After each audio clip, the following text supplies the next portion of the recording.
ఈరోజు పాల తాలికలు. ఇవి మన తెలుగువారి వీళ్ళల్లో శుభకార్యాలకి ఈ స్వీట్ ఇస్తే చాలా మంచిది. సింపుల్ చేసుకోవటం కూడా. ఇది నేను శుభకార్యానికే ఇస్తున్నా. ఇది మనం 1 కేజీ బియ్యం నానబెట్టుకొని ఉదయాన్నే ఇలా ఆరబెట్టుకోవాలి. క్లాత్ మీద మరకబెట్టించుకోవాలి. ముద్దలాగా ఇలా అంటే ముందు చూపించినట్టు రావాలి. ఇవి చప్పగా లేకుండా కొంచెము బెల్లం తీసుకొని కరగనివ్వాలి. కొంచెమే తీసుకోవాలి. వాటర్ ఎక్కువైతే మనకి జారిపోయితే చోరైతే, అందుకని మనం కొంచెం తీసుకొని ఈ పిండిలో కలుపుకోవాలండి. ఇలా కలుపుకొని ముద్దలాగా, చాలకపోతే వాటర్ వేడిగా ఉన్నది కాబట్టి ఇలా తిప్పుతున్నాను. చాలపోతే కొంచెం కొంచెం వాటర్ చల్లుకున్నామంటే ముద్దలాగా వచ్చేలాగా అవ్విద్ది. ఇలా చల్లారిన తర్వాత ముద్దలాగా రావాలండి. ఇది శుభకార్యాలకు ఇస్తే చాలా మంచిదండి. చాలా అవ్విద్ది. కొంచెం చేసామంటే చాలా అవ్విద్ది. ఈజీ, సింపుల్, టేస్ట్ కూడా అలాగే ఉంటుంది. ఇది ఇలా కలుపుకున్న తర్వాత మనము పక్కన పెట్టుకోవాలి. అంతా ఈ విధంగా ముందు కలుపుకొని పక్కన పెట్టేసేయాలి. కేజీ పిండికి కేజీ బెల్లం వేసుకోవచ్చు. స్వీట్ కావాలంటే వేసుకోవచ్చు, స్వీట్ వద్దనుకుంటే తగ్గించుకోవచ్చు. బెల్లం ఏం చేస్తానంటే నేను నలగ కొట్టేసి మనం ఇలాగా వాటర్ కొంచెం పోసి కరగబెట్టుకోవాలి. కరగబెట్టుకున్నామంటే పక్కన కరిగిన తర్వాత చల్లారిద్ది.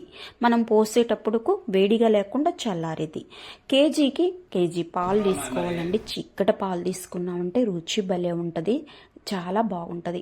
ఇలా సగ్గుబియ్యం 1 గంట నానబెట్టుకున్నవి ఈ పాలు తీసుకొని కొంచెం వాటర్ పోసుకొని మరుగుతున్న వాటర్లోకి మనం ఇలాగా సగ్గుబియ్యం వేసుకోవాలండి. మెత్తగా ఇలా రావాలి. 1 గంట నానబెట్టుకున్నామంటే చక్కగా నానిపోతాయి.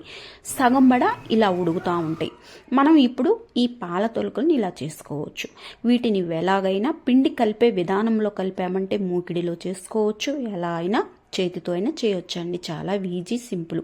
ఇలా చేసినవన్నీ చిన్నగా ఇలా వేసి గ్రంట పెట్టి అసలు తిప్పకూడదు, ఎందుకంటే కట్ అయిపోయి విరిగిపోతాయి.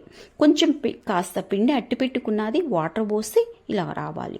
ఇలా వచ్చిన దాన్ని కొంచెం తిక్కుగా రావటానికి దాంట్లో కలిపేసేయాలి. చూడండి, ఇలా అంటే మనకి సగం ఉడికిపోయిందా అని మనకు అర్థమైపోయింది.